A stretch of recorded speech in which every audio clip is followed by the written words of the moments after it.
Okay, so good afternoon, everybody. Today we are going to be looking at the step-by-step process to creating a gig on Fiverr. You, after you've completed your account, you've created an account for yourself on Fiverr, and you want to start you want to start creating your first gig on Fiverr. So how do you go about this?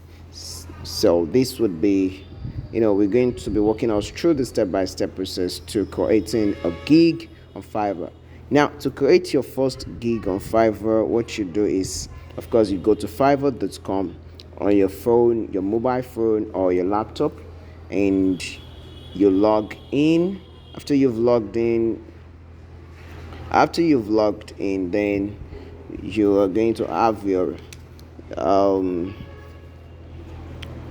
okay, so you're going to have your profile, your account looking this way, as you can see it on my phone. So if you are using a mobile phone, you can do that. You can do what I'm doing on your phone.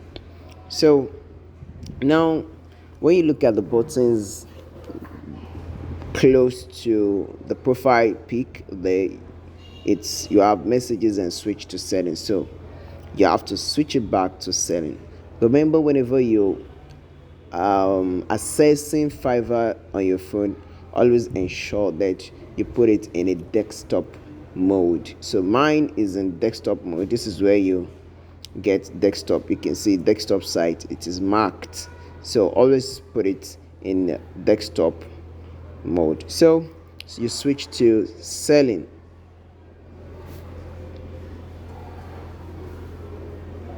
and it takes you to your seller dashboard. So on your seller dashboard, you have a number of things on your seller dashboard. It is going to tell you your activities for some time, for in the last month on Fiverr.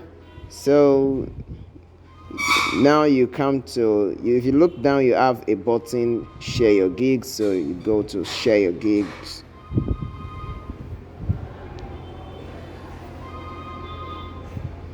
Now when you open share your gig, it will look this way.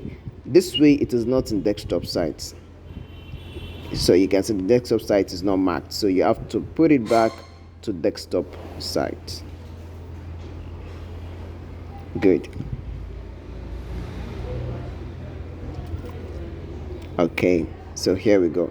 Now it is now in a desktop site mode, so you can now see the button, that shows create a new gig. So you click on that to create your first gig. Good. Here you have. So when you're here, you can now start with what is the gig you want to create. What is it you want to do? Let's say I want to be writing articles. I don't need to write I will again, because I will is automatically there.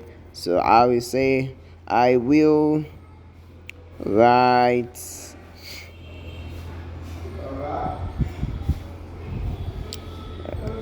okay.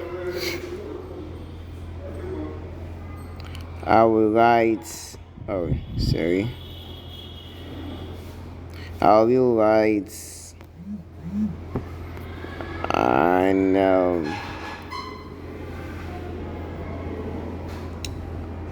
I will write an SEO. Okay, I will write a professional article.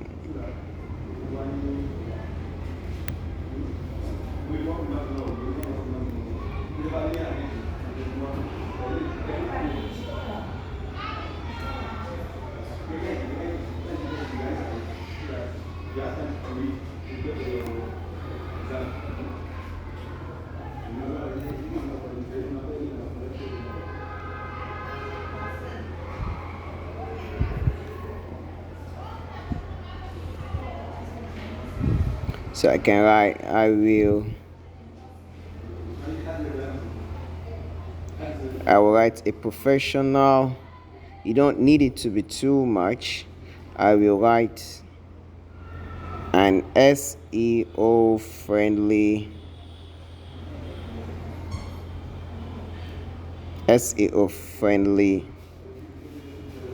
article. So you choose your category. So this is of course writing and translation.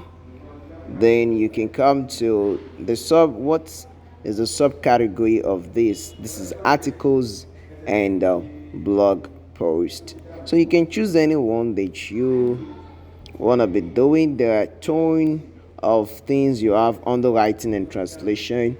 You have writing advice. You can decide you'll be doing writing advice. Probably you'll be doing research and summaries, or you want to be doing transcript. You want to write transcript for people.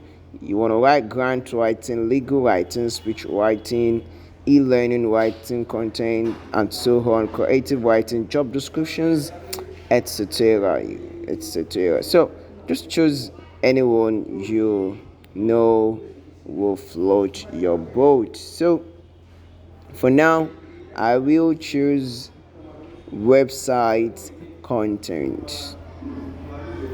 I want to be writing website content for people. So okay, so the content, language of the content, I will choose English. And what is the content type that I will be writing? It's gonna be, I'll be writing, I'll create a landing page. I'll create a contact us page. I can create a generic content. I can create an home page. I can create a product page, about us page, you know, FAQs.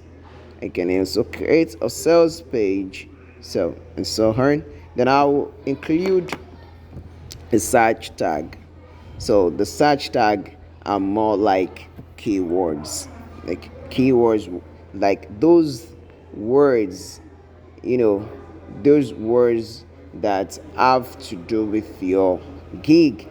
There are those words that are related, to the service that you want to offer. So you have to select some of those words that are related to it and you include them in your search tag. So I can include, of course, SEO, SEO. I will include article. I will include blog article. Let me include website content. Website content. It must not be more than 5. Take note of that. So I can also include SEO. I've included SEO, article, website content, blog posts. So I can also include plagiarism free.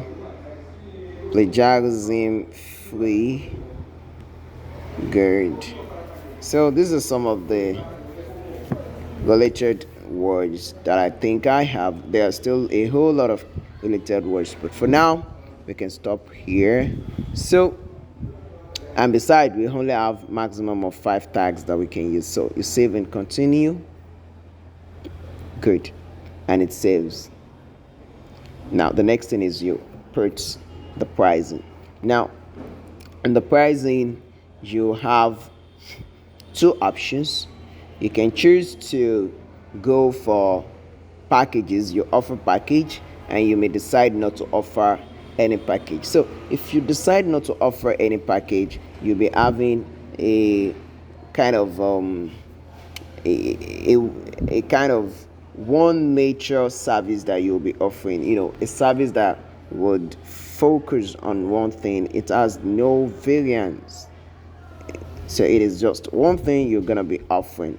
So, and you include it there with the description and so on. But it is always advised that you offer packages, so that way your buyer would have, you know, you give them the opportunity to select the services that you want to render for them. Some might not be, okay with your basic package, so they might feel probably they want something a little bit better than that, and probably they want something beyond that. So by offering packages, you're giving them room to be able to select, different packages, and by that you're also, you're also putting yourself, in a better fitting to earn more from your